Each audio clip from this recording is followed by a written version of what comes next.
오늘은 제 인생의 마지막 날입니다. 차가운 콘크리트 벽으로 둘러싸인 서울 구치소 9번 독방. 시계는 새벽 4시 30분을 가리키고 있었습니다. 법의 학자 김미래는 눈을 뜨자마자 이 사실을 떠올렸습니다. 오늘 오전 9시, 단 4시간 30분 후에 모든 것이 끝납니다. 그녀는 떨리는 손으로 얼굴을 감쌌습니다. 판사의 망치 소리가 아직도 귓가에 울렸습니다. 피고인 김미래, 박소연 살인 사건에 대해 사형을 선고합니다. 한때 죽은 자들의 목소리를 대변하던 법의 학자가 이제는 억울한 살인범이 되어 죽음을 기다리고 있었습니다. 아이러니한 운명이었습니다. 그때 교도관의 발자국 소리가 가까워졌습니다. 김미래 씨, 마지막으로 원하시는 것이 있으시면 말씀해 주세요. 미래의 목소리가 떨렸습니다. 제 고양이 별이를 마지막으로 한 번만 보고 싶습니다. 누구도 알지 못했습니다. 그 요청 속에 담긴 진짜 의미를, 그리고 고양이 별이의 목걸이가 가져올 충격적인 반전을, 세상을 뒤흔들 진실이 카운트다운을 시작했습니다. 서울 구치소의 차가운 시멘트 벽이 저를 감싸고 있었어요. 그 한기가 뼛속까지 스며드는 듯 했습니다. 눈을 떴을 때 시계는 새벽 4시 40분을 가리키고 있었어요. 하룻밤 더 지나갔다는 생각이 들었죠. 하지만 오늘은 평범한 날이 아니었습니다. 제 인생의 마지막 날이었으니까요. 5년간의 재판과 항소가 모두 끝나고 결국 오늘 제 생애가 막을 내리는 날이 되었어요. 좁은 독방에서 몸을 일으켰습니다. 아픈 허리를 손으로 문지르며 천천히 발을 바닥에 내려놓았어요.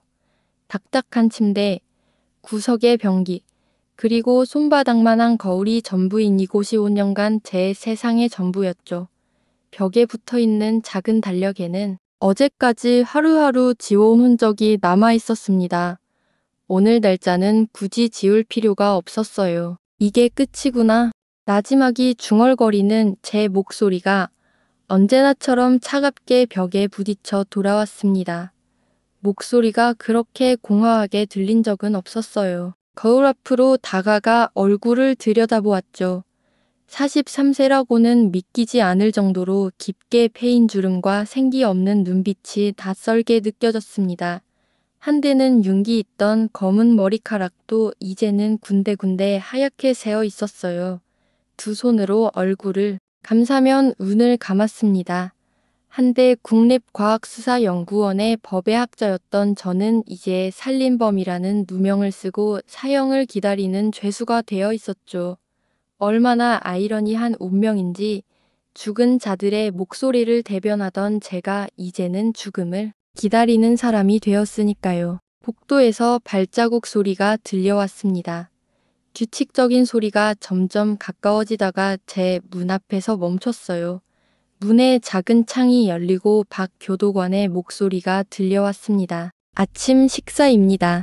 그녀의 목소리에는 평소와는 다른 무언가가 담겨 있었어요. 아마도 연민이었을까요? 아니면 미안함이었을까요? 필요 없습니다. 담담하게 대답했지만 가슴 한 구석이 아려왔어요. 3년간 매일 마주한 그녀의 눈에는 슬픔이 서려 있었습니다. 사형수와 교도관 사이에서도 인간적인 감정은 피할 수 없나 봐요. 그녀도 인간이고 저도 인간이니까요. 마지막으로 원하는 게 있으시면 말씀해 주세요. 그녀의 목소리에 진심이 담겨 있었습니다. 고개를 끄덕였지만 아직은 말할 준비가 되어 있지 않았어요. 아직은 그 말을 꺼낼 용기가 나지 않았습니다. 창이 닫히고 다시 정막이 찾아왔어요. 시계 소리만 들리는 고요한 독방에서 지난 시간을 떠올렸습니다. 어떻게 이렇게 됐을까요? 세린파마 CEO 윤서준의 아내 박소연 사망 사건이 떠올랐어요. 그 사건을 맡게 된 순간부터 모든 것이 잘못되기 시작했죠. 단순 자살로 처리될 뻔했던 그 사건에서 저는 의심스러운 점을 발견했었습니다. 그때 알아차렸어야 했는데 부검 과정에서 발견한 특이한 약물 흔적, 세린파마의 신약 부작용 자료들, 모든 퍼즐 조각이 제자리를 찾아가는 순간 덫에 걸렸던 것이었죠. 권력과 돈의 힘은 진실보다 강했습니다. 법정에서 저는 제 결백을 외쳤지만 누구도 들어주지 않았어요. 조작된 증거, 거짓 증언들, 모든 것이 저를 향해 있었죠. 침대에 다시 앉아 깊은 숨을 내쉬었습니다. 창문이 없어 하늘을 볼 수 없다는 것이 가장 괴로웠어요. 마지막으로 푸른 하늘을, 자유를 상징하는 그 광활함을 한 번만 더 보고 싶었죠. 구름 한 조각, 날아가는 새 한 마리, 그런 작은 자유마저 이곳에서는 사치였습니다. 문득 별이가 생각났어요. 제 유일한 가족이자 친구였던 시암고양이 별이는 지금 어디에 있을까요? 체포 후에는 전 남편 최준영에게 맡겨졌었는데 최준영은 저와 이혼한 후에도 종종 연락을 주고받았던 사람이었습니다. 그는 제가 그런 일을 저지를 리 없다고 믿어주었던 별 안 되는 사람 중 하나였어요. 별이야, 잘 지내고 있니? 갑자기 눈시울이 뜨거워졌습니다. 아침마다 제 얼굴을 발로 톡톡 두드려 깨우던 그 부드러운 감촉이 생생하게 떠올랐어요.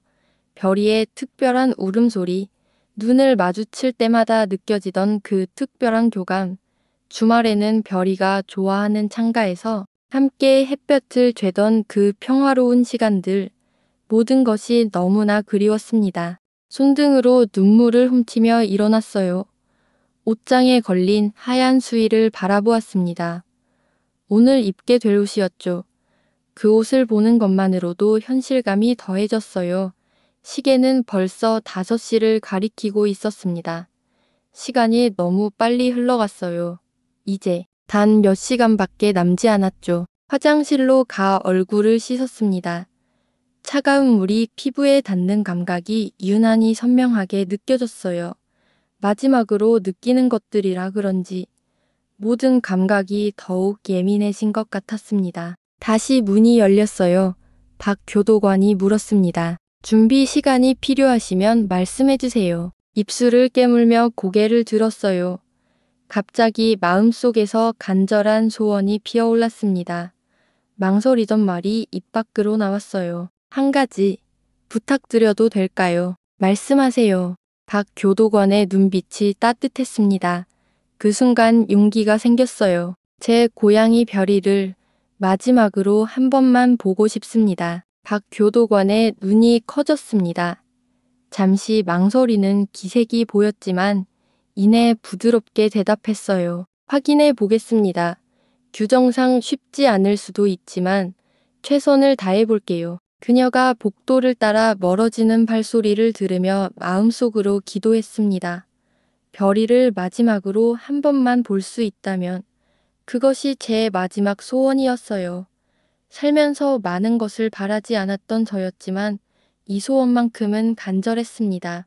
마지막 순간에 가장 사랑하는 존재와 함께하고 싶었어요. 침대에 누워 천장을 바라보며 그날의 기억이 물밀듯이 밀려왔습니다. 5년 전 모든 것이 변하기 시작한 그날로 돌아갔어요. 국립과학수사연구원. 밝은 조명 아래 검은 덮개가 씌워진 시신이 놓여 있었습니다. 박소연, 40세. 유명 약회사 세린파마의 사장 윤서준의 아내였죠. 처음에는 단순 자살로 보였어요. 욕조에서 발견된 시신, 손목에 상처, 그리고 옆에 놓인 유서까지. 김 선생님, 모든 상황이 자살로 보입니다. 빨리 마무리하는 게 어떨까요? 당시 후배 연구원 이지원의 말이 귓가에 맴돌았습니다. 하지만 제 직감이 이상한 점을 발견했어요. 박소연의 혈액 검사에서 이상한 물질이 나왔거든요. 이건 보통 사람에게서 나오지 않는 물질인데 작게 중얼거렸던 말이 떠올랐습니다. 그 물질은 세린파마에서 새로 만들고 있던 약과 비슷했어요. 하지만 아직 시험 중이던 약인데 왜 회사 사장 아내의 몸에서 나온 걸까요? 더 자세히 조사할수록 의문은 커져갔습니다. 박소연의 이메일에서 그 새 약의 나쁜 영향에 관한 보고서를 발견했죠. 그녀는 약의 위험성을 알게 된 후 이를 세상에 알리려 했던 걸까요? 이건 자살이 아닙니다. 누군가가 해친 것 같아요. 제 보고서에 적은 문장이었습니다. 그때는 몰랐어요. 그 한 문장이 제 인생을 완전히 바꿀 거라는 사실을, 이웃, 권력과 돈이 진실보다 강하다는 것도 말이죠. 일주일 후 평소처럼 퇴근하던 날이었습니다. 주차장에 검은 양복을 입은 두 명의 남자가 기다리고 있었어요. 김미래 씨, 박소연 살인사건의 범인으로 의심되어 체포합니다. 너무나 황당했습니다. 제가 살인자라니요? 그것도 제가 조사하던 사건에 믿기지 않았어요. 말도 안 돼요. 제가 왜 그런 짓을. 하지만 그들은 차갑게 대했습니다.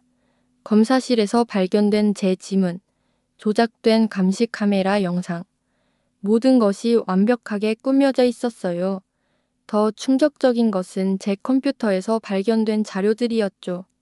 박소연에 관한 검색 기록, 약물 주는 방법에 대한 메모, 심지어 살해 계획처럼 보이는 문서까지. 감옥으로 가는 차 안에서 창밖을 바라보며 생각했습니다.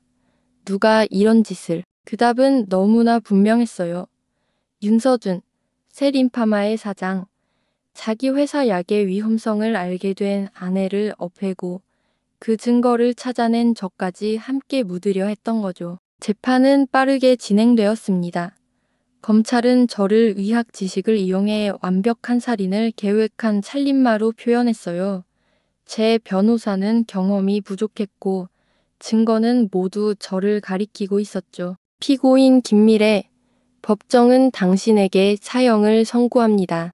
판사의 망치 소리가 법정에 울려 퍼졌습니다.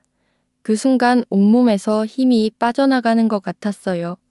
하지만 더 큰 충격은 뒤에 있었습니다. 법정 뒤쪽에 앉아있던 윤서준과 눈이 마주쳤어요. 그의 입가에 번진 작은 미소를 절대 잊을 수 없을 겁니다. 그 순간 확신했죠. 그가 모든 것을 계획했다는 것을요. 감옥으로 가는 길, 하늘을 바라보며 생각했습니다. 진실은 언젠가 밝혀질 거야. 하지만 그때는 몰랐어요. 제 고양이가 그 진실을 밝히는 열쇠가 될 줄은요. 항소도 실패했고 다시 항소해도 소용없었습니다. 국가에서 준 변호사는 겉으로만 일을 진행했어요. 모든 게 끝난 것 같았죠. 체포되기 전날 밤, 제 아파트에서의 마지막 순간이 떠올랐습니다. 별이와 함께 소파에 앉아 TV를 보고 있었어요. 별이는 평소와 달리 불안해 보였죠. 마치 무언가를 느낀 것처럼 저를 계속 바라보았습니다. 괜찮아, 별이야. 아무 일도 없을 거야. 그때 별이에게 했던 말이 얼마나 빈말이었는지 모르겠어요. 어쩌면 별이는 이미 알고 있었는지도 모릅니다. 제가 곧 그 집을 떠나게 될 거라는 것을요. 다음 날 새벽, 그 위험한 약에 관한 자료를 작은 메모리칩에 저장하고 별이의 목걸이 안에 숨겨두었습니다. 그때만 해도 그저 혹시 모를 상황을 대비한 행동이었어요. 제가 정말 잡혀갈 거라고는 생각하지 못했죠. 언젠가 누군가 이걸 발견하면 진실을 알게 되겠지. 절망 속에서도 작은 희망은 있었습니다. 별이에게 맡긴 작은 증거. 하지만 과연 그것이 저를 구할 수 있을까요? 감옥에 온 지 3년. 이제 단 몇 시간 후면 모든 것이 끝나는데 말이에요. 차가운 침대에 누워 눈을 감았습니다. 윤서준의 얼굴이 떠올랐어요. 그의 회사가 마침내 그 위험한 약을 출시했다는 소식을 감옥에서 들었죠. 많은 사람들이 그 약을 먹고 있을 거라 생각하니 가슴이 아팠습니다. 얼마나 많은 사람들이 그 약 때문에 다칠지 제가 막지 못했다는 미안함이 밀려왔어요. 미래가 그런 사람이 아니라는 건 누구보다 내가 잘 알아. 분명 무슨 착오가 있었을 거야. 체포된 후 면회실에서 전 남편 최준영이 했던 말이 떠올랐습니다. 이혼했지만 그는 제 결백을 믿어주었어요. 그리고 별이를 맡아 돌봐주겠다고 약속했죠. 적어도 별이는 안전할 거라는 생각에 조금은 마음이 놓였습니다. 시계가 6시를 가리켰어요. 새벽이 밝아오고 있었습니다. 마지막 날의 아침이 저를 기다리고 있었죠. 억울하게 죽게 되어 화가 나기보다 지금은 그저 마지막 소원이 이루어지기만을 바랐습니다. 별이를 한 번만 더 볼 수 있기를. 그것이 제 유일한 바람이었어요. 오전 7시 복도에서 들려오는 소리에 잠에서 깼습니다. 교도관들의 발걸음 소리와 문이 열리고 닫히는 소리가 점점 가까워지고 있었어요. 오늘이 제 마지막 날이니까 평소보다 더 많은 사람들이 분주하게 움직이는 것 같았죠. 문이 열리고 박 교도관이 들어왔습니다. 그녀의 표정이 평소와는 달랐어요. 더 부드럽고 슬픔이 묻어나는 눈빛이었습니다. 마지막 소원을 말씀해 주시겠어요? 규정 내에서 가능한 한 들어드리겠습니다. 목이 메어 바로 대답할 수 없었어요. 그동안 떠올리던 소원이 갑자기 현실이 될 수도 있다는 생각에 가슴이 떨렸습니다. 깊은 숨을 들이마신 후 입을 열었죠. 제 고양이 별이를 만나고 싶어요. 마지막으로 한 번만요. 박교도관은 잠시 놀란 표정을 지었지만 이내 부드럽게 미소 지었습니다. 쉽지 않을 수도 있지만 최선을 다해볼게요. 별이가 어디 있는지 아시나요? 전 남편에게 맡겼어요. 최준영이라고. 연락처는 제 기록에 있을 거예요. 교도관이 고개를 끄덕이며 밖으로 나갔습니다. 문이 닫히자 다시 혼자가 되었어요. 창문 없는 벽을 바라보며 별이와의 추억이 물밀듯이 밀려왔습니다. 3년 전 처음 별이를 만났던 날이 떠올랐어요. 동물보호소에서 작고 애인 시암 고양이가 제 눈을 똑바로 바라보던 순간 무언가 특별한 연결고리가 생긴 것 같았죠. 내가 바로 내가 찾던 친구구나. 그날 별이를 데려와 함께 살기 시작했습니다. 까다로운 성격의 고양이였지만 저에게만은 특별했어요. 아침이면 얼굴을 발로 톡톡 두드려 깨우고 제가 늦게 퇴근하면 현관문 앞에서 기다리고 있었죠. 힘든 일이 있을 때마다 별이는 언제나 제 곁에 있었습니다. 무릎 위에 올라와 그르렁거리며 저를 위로해 주었어요. 말은 못해도 그 따뜻한 온기와 꾸준한 존재감이 제게는 큰 힘이 되었죠. 별이야, 너는 내 유일한 가족이야. 자주 그렇게 말했던 기억이 납니다. 부모님은 일찍 돌아가셨고 남편과도 이혼했으니 정말 별이가 제 유일한 가족이었어요. 체포되던 날 별이를 안고 마지막으로 작별 인사를 했던 순간이 아직도 선명합니다. 꼭 다시 만나자, 별이야. 그때는 정말 다시 만날 수 있을 거라 생각했습니다. 하지만 모든 항소가 기각되고 사형 선고가 확정되자 별이를 다시 볼 수 없을 거란 생각에 가슴이 찢어질 듯 했어요. 시간이 얼마나 흘렀을까요? 복도에서 다시 발소리가 들렸습니다. 교도관이 돌아온 걸까요? 별이에 대한 소식이 있을지 기대하며 문을 바라보았어요. 김미래 씨, 전화 연결됐습니다. 최준영 씨와 통화하세요. 교도관이 전화기를 건네주었습니다. 떨리는 손으로 전화를 받았어요. 준영 씨, 미래야, 방금 연락받았어. 별이를 데려가도 된다고. 목소리가 떨렸습니다. 그도 이 상황이 얼마나 힘든지 알고 있었겠죠. 고마워요. 정말 고마워요. 말을 잇기 어려웠어요. 감정이 복받쳐 올라왔습니다. 지금 별이를 찾고 있어. 어젯밤에 집을 나간 것 같아. 문이 살짝 열려 있었거든. 가슴이 철렁 내려앉았습니다. 별이가 사라졌다니요? 제 마지막 소원마저 이루어지지 않는 걸까요? 제발 찾아줘요. 마지막으로 한 번만 보고 싶어요. 간절한 마음으로 부탁했습니다. 준영의 목소리가 결연하게 들려왔어요. 반드시 찾을게. 약속해. 지훈이도 도와주기로 했어. 지훈은 준영의 동생으로 검사로 일하고 있었습니다. 그도 제 사건에 관심을 가져주었지만 막강한 세린파마의 영향력 앞에서는 어쩔 수 없었죠. 전화를 끊고 침대에 누워 천장을 바라보았습니다.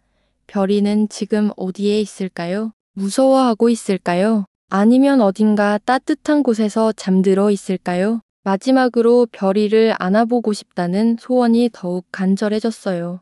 새벽 5시 30분. 최준영은 갑작스러운 전화벨 소리에 잠에서 깼습니다. 누구지? 이른 아침에 잠에 취한 목소리로 전화를 받았어요. 여보세요. 최준영 씨 되십니까? 서울 구치소에서 연락드립니다. 순간 정신이 번쩍 들었습니다. 구치소라니? 미래와 관련된 소식일까요? 가슴이 빠르게 뛰기 시작했어요. 네, 맞습니다. 무슨 일이신가요? 김미래 수감자의 마지막 소원이 자신의 반려묘 별이를 만나고 싶다는 것입니다. 9시까지 데려와 주실 수 있으신지요? 준영의 가슴이 아프게 조여들었습니다. 별이가 미래의 마지막 소원이라니. 비록 이혼했지만 그는 여전히 미래를 아끼고 있었어요. 그녀가 누명을 쓰고 벌을 받는다는 것을 알고 있었죠. 물론입니다. 꼭 데려가겠습니다. 전화를 끊고 침대에서 벌떡 일어났습니다. 별이를 데리러 거실로 향했어요. 평소 별이가 자는 창가 쿠션을 보았지만 그곳에 별이가 없었습니다.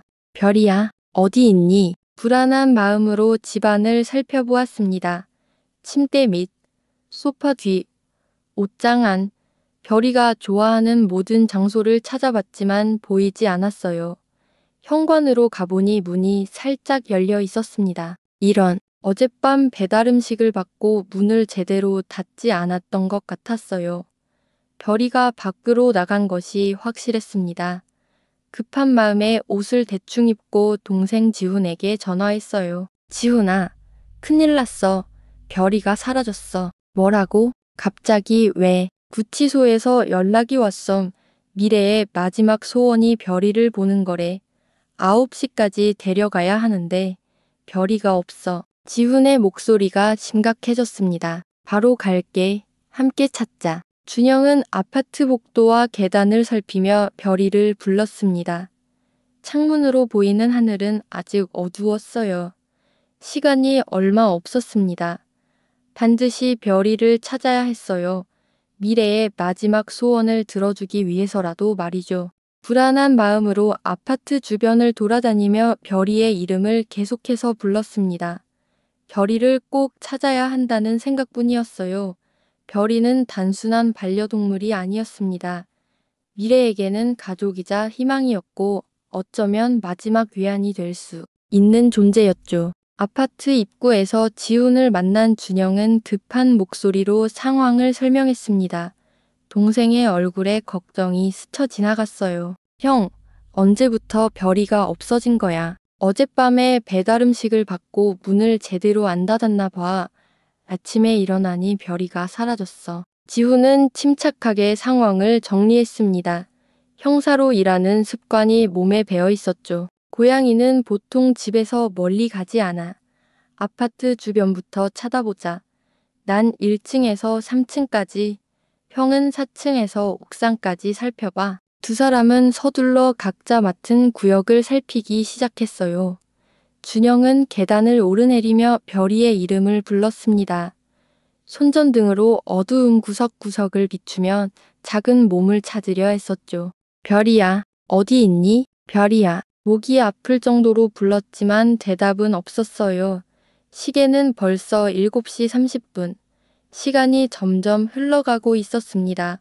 9시까지 별이를 찾아 구치소에 데려가야 했어요. 미래의 마지막 소원이니까요. 준영의 핸드폰이 울렸습니다. 지훈이었어요. 형, 아파트에서는 못 찾겠어. 주변으로 넓혀야 할 것 같아. 알았어. 난 아파트 뒤 공원을 찾아볼게. 너는 앞쪽 놀이터 쪽을 살펴봐. 전화를 끊고 준영은 아파트 뒤편 공원으로 향했습니다. 새벽녘의 공원은 조용했어요. 안개가 살짝 깔린 잔디 위로 이슬이 반짝이고 있었죠. 벤치와 나무 사이를 헤집고 다니며 별이를 찾았습니다. 별이야, 밥 시간이야. 별이야. 별이가 좋아하는 말들을 외치며 준영은 공원 구석구석을 살폈어요. 30분 넘게 찾았지만 별이의 모습은 보이지 않았습니다. 절망감이 밀려왔어요. 공원 북쪽 끝에 있는 벤치에 지쳐 앉았습니다. 시계는 8시 15분.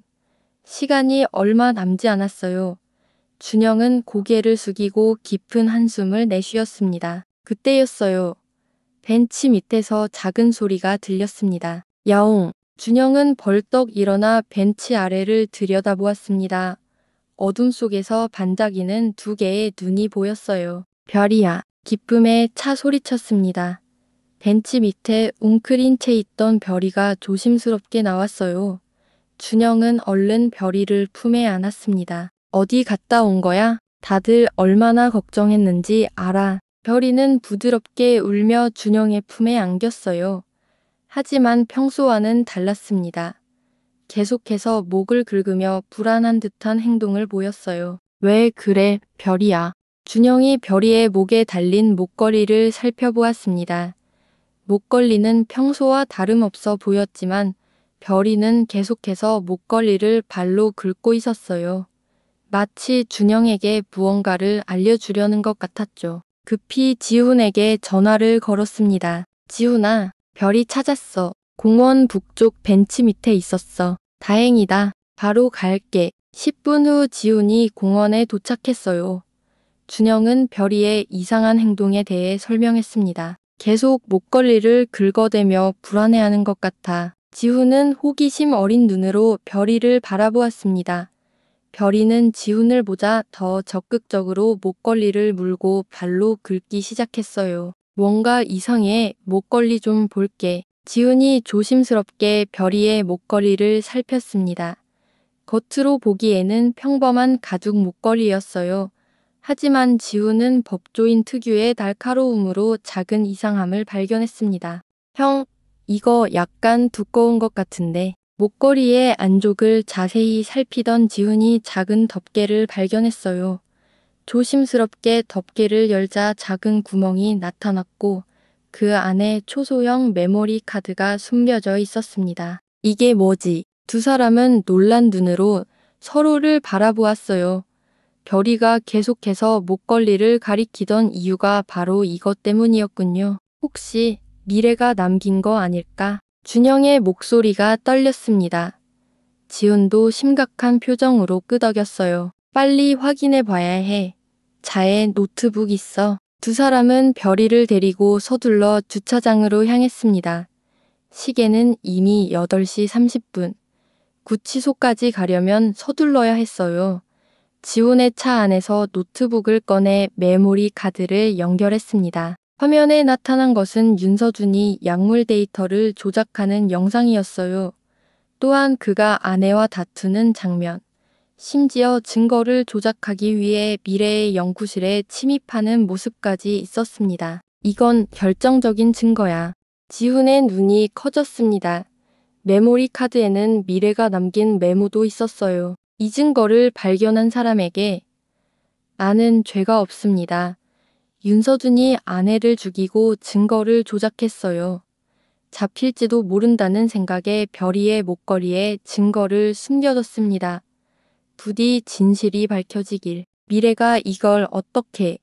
준영이 놀란 목소리로 말했어요. 그녀는 항상 한 발 앞서 생각했던 거야. 지훈이 대답했습니다. 두 사람은 서로를 바라보았습니다. 이제 미래의 결백을 증명할 결정적인 증거를 찾았어요. 하지만 시간이 얼마 남지 않았습니다. 빨리 구치소로 가자. 내가 검사로서 이 증거를 가지고 집행 중지를 요청할 수 있어. 지훈이 결연한 목소리로 말했어요. 준영은 별이를 안고 고개를 끄덕였습니다. 별이는 마치 자신의 임무를 완수한 것처럼 평온해 보였어요. 별이야, 내가 미래를 구했구나. 넌 정말 특별한 고양이야. 준영이 별이의 머리를 쓰다듬으며 말했습니다. 별이는 그르렁거리며 눈을 감았어요. 차가 출발하자 준영의 마음은 희망으로 가득 찼습니다. 이제 진실을 밝히고 미래를 구할 수 있을지도 모른다는 희망이었죠. 시간과의 싸움이 시작되었습니다. 구치소까지 가는 길, 별이는 준영의 품에 안겨 조용히 눈을 감고 있었어요. 마치 모든 것이 잘 될 거라고 말해주는 것 같았습니다. 차 안에서 지훈은 운전대를 꽉 쥐고 있었습니다. 시계는 8시 40분. 구치소까지는 아직 20분 정도 걸릴 것 같았어요. 준영은 뒷좌석에서 별이를 품에 안고 있었죠. 정말 믿을 수 없어. 고양이가 이런 중요한 증거를 가지고 있었다니. 지훈의 말에 준영이 고개를 끄덕였어요. 별이는 편안하게 잠든 것 같았습니다. 마치 자신의 임무를 완수한 듯한 평온한 모습이었죠. 미래는 정말 똑똑해. 자신이 위험하다는 걸 미리 알고 이런 준비를 했다니. 준영은 별이의 부드러운 털을 쓰다듬으며 말했습니다. 5년 동안 별이를 돌보면서 별이가 이렇게 중요한 비밀을 간직하고 있었다는 사실을 전혀 몰랐어요. 법무부에 연락해야 해. 지금 바로. 지훈이 핸드폰을 꺼내 통화를 시작했습니다. 검사로서 가지고 있는 모든 권한을 동원해 사형 집행을 막으려 했어요. 박 검사님, 최지훈입니다. 긴급 상황입니다. 오늘 사형 집행 예정인 김미래 씨의 무죄를 증명할 새로운 증거가 발견됐습니다. 한참 전화 통화가 이어졌습니다. 준영은 불안한 마음으로 창밖을 내다보았어요. 도로는 아침 출근 시간대라 차들로 막혀 있었죠. 시간은 계속 흘러가고 있었습니다. 네, 알겠습니다. 바로 전달하겠습니다. 지훈이 전화를 끊고 깊은 숨을 내쉬었어요. 어떻게 됐어? 준영이 물었습니다. 지훈의 표정이 긴장되어 있었어요. 법무부에서 검토 중이래. 내가 보낸 영상 몇 장면만 봐도 심각한 상황이라는 건 알겠대. 하지만 공식적인 집행중지 명령이 내려지려면 시간이 좀 걸릴 수도 있어. 그럼 미래는 어떻게 돼? 일단 구치소로 가보자. 내가 검사라는 것과 새로운 증거가 있다는 사실을 알리면 최소한 집행을 잠시 미루게 할 수는 있을 거야. 차는 빠르게 도로를 달렸습니다. 8시 55분. 구치소가 보이기 시작했어요. 준영의 심장이 빠르게 뛰었습니다. 과연 시간 안에 도착할 수 있을까요? 마침내 구치소 정문에 도착했습니다. 지훈이 검사 신분증을 보여주며 급히 설명했어요. 김미래 수감자의 사형 집행 예정이 있습니다. 하지만 새로운 증거가 발견되어 법무부에서 검토 중입니다. 긴급히 면회를 요청합니다. 경비원은 잠시 망설이다가 상부에 확인을 요청했어요. 몇 분의 기다림이 몇 시간처럼 느껴졌습니다. 마침내 허가가 떨어졌다는 소식이 전해졌어요. 빨리 들어가세요. 9시 10분까지 집행이 미뤄졌습니다. 준영은 별이를 안고 치훈과 함께 구치소 안으로 들어갔습니다. 복도를 따라 빠르게 걸으며 면회실로 향했어요. 면회실에 도착하자 한쪽에 유리벽이 있었고 그 너머로 미래가 앉아 있었습니다. 미래의 얼굴은 창백했지만 준영과 지훈 그리고 별이를 보자 눈에 광채가 돌았어요.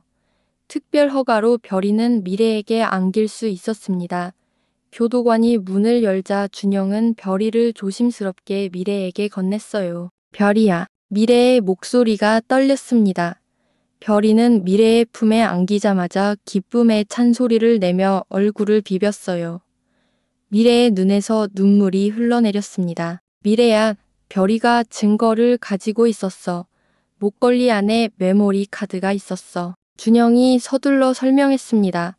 지훈이 노트북을 펼쳐 미래에게 보여주었어요. 윤서준이 약을 조작하는 영상, 그리고 당신의 연구실에서 증거를 씹는 장면까지 모든 증거가 여기 있어요. 미래는 믿을 수 없다는 표정으로 화면을 바라보았습니다. 별이를 꼭 안으며 속삭였어요. 고마워, 별이야. 넌 정말 똑똑한 아이구나. 그 순간 문이 열리고 구치소장과 법무부 관계자로 보이는 사람들이 뛰어들어왔습니다. 중지하세요. 집행이 중지되었습니다. 모두의 시선이 문 쪽으로 향했어요. 법무부 관계자가 공식 서류를 들고 있었습니다. 메모리 카드의 증거가 검찰에 의해 인정되었습니다.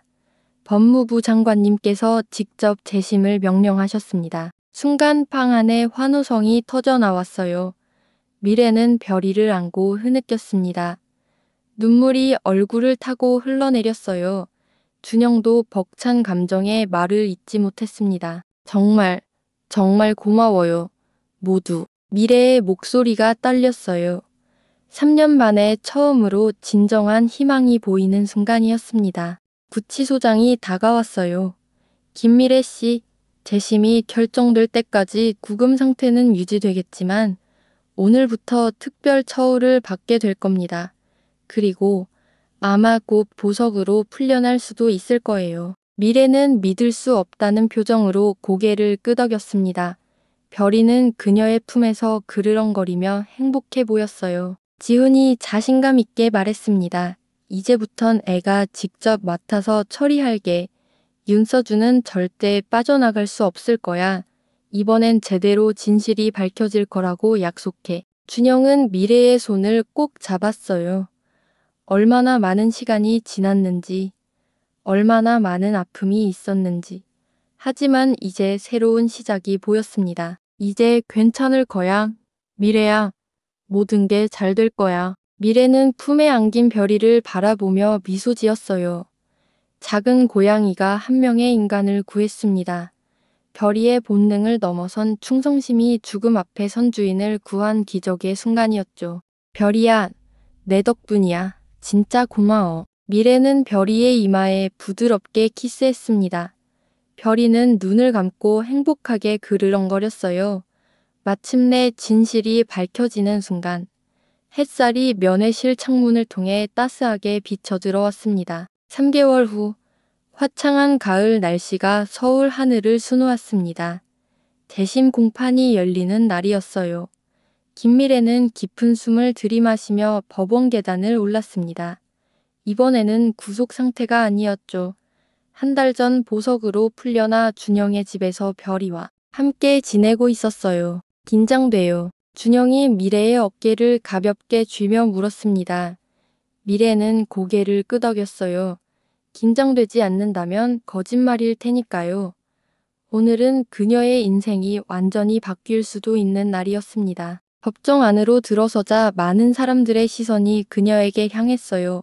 몇몇 기자들은 카메라를 들이대며 사진을 찍었습니다. 세림파마 사건은 이제 전국적인 뉴스가 되어 있었죠. 지훈이 검사석 옆에서 미래를 향해 자신감 있게 미소 지었어요.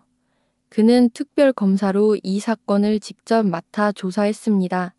별이의 목걸이에서 발견된 증거를 시작으로 윤서준과 세림파마에 대한 광범위한 조사가 이루어졌어요. 자리에 앉아 미래는 마지막 3개월을 더 올렸습니다. 구치소에서 나와 처음으로 맛본 자유는 신선한 공기를 마시는 것 같았어요.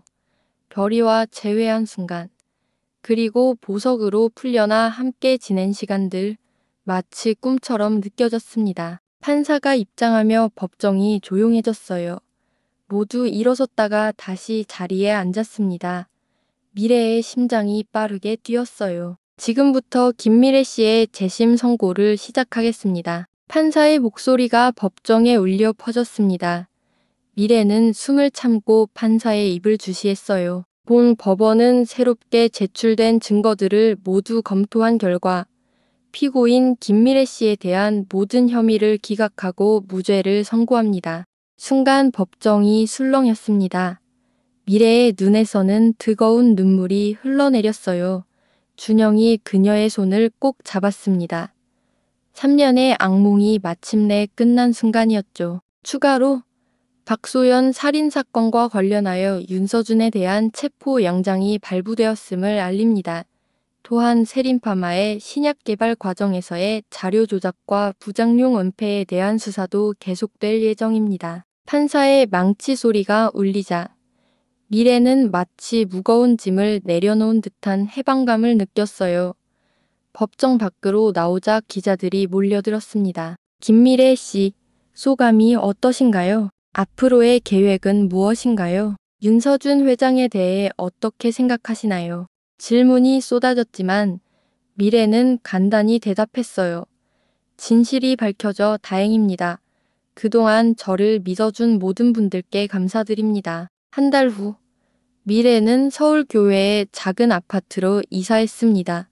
새 출발을 위해 모든 것을 새롭게 시작하고 싶었어요. 별이는 새 집의 창가를 특히 좋아했습니다. 햇볕이 잘 들어오는 창가 쿠션에서 종일 잠을 자곤 했죠. 윤서준은 해외로 도주하려다 공항에서 체포되었어요. 그의 회사 세린파마는 주가가 폭락했고 신약 부작용을 은폐한 혐의로 추가 조사를 받게 되었습니다. 많은 피해자들이 회사를 상대로 소송을 제기했어요. 정의가 늦게나마 실현되고 있었죠. 미래의 책상 위에는 서울대학교 의과대학에서 온 초빙 교수 제안서가 놓여 있었습니다. 그녀의 경험과 전문 지식을 학생들에게 가르쳐 달라는 내용이었어요. 오랜 고민 끝에 미래는 제안을 받아들이기로 했습니다. 법리학은 이제 그만두고 후학 양성에 힘쓰고 싶어요.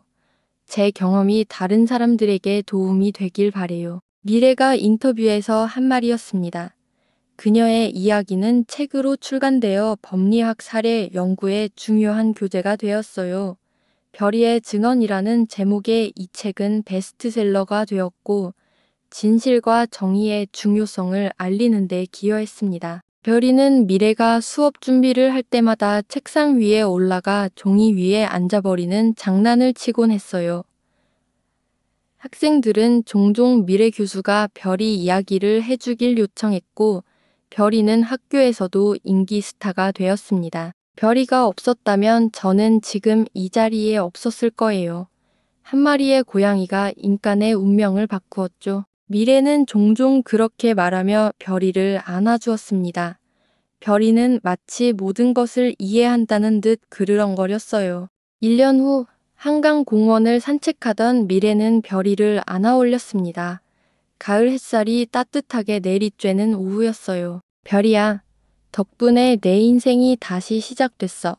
정말 고마워. 별이는 부드럽게 그르렁거리며 미래의 품에 안겼습니다. 그때 준영이 아이스크림 2개를 들고 다가왔어요.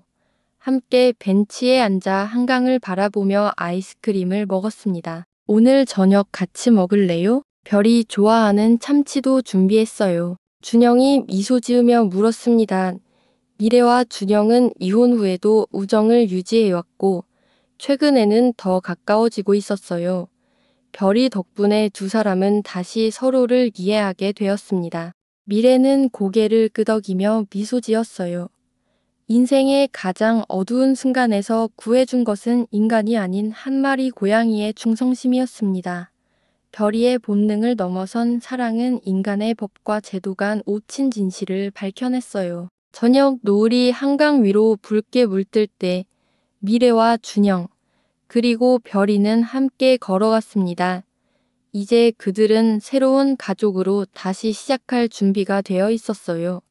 고통스러운 과거를 딛고 희망찬 미래를 향해 함께 걸어가는 길이었습니다. 새로운 시작이에요. 우리 모두를 위한 미래의 말에 준영도 미소 지었습니다. 별이는 두 사람 사이를 오가며 행복하게 걸었어요. 때로는 가장 작은 존재가 가장 큰 변화를 만들어낸다는 것을 보여주는 순간이었습니다. 때로는 가장 작은 존재가 가장 큰 변화를 만듭니다. 별이와 미래의 이야기가 우리에게 보여준 것처럼 진정한 사랑은 어떤 감옥의 벽도 뚫고 진실을 밝혀냅니다. 끝까지 시청해 주셔서 감사합니다.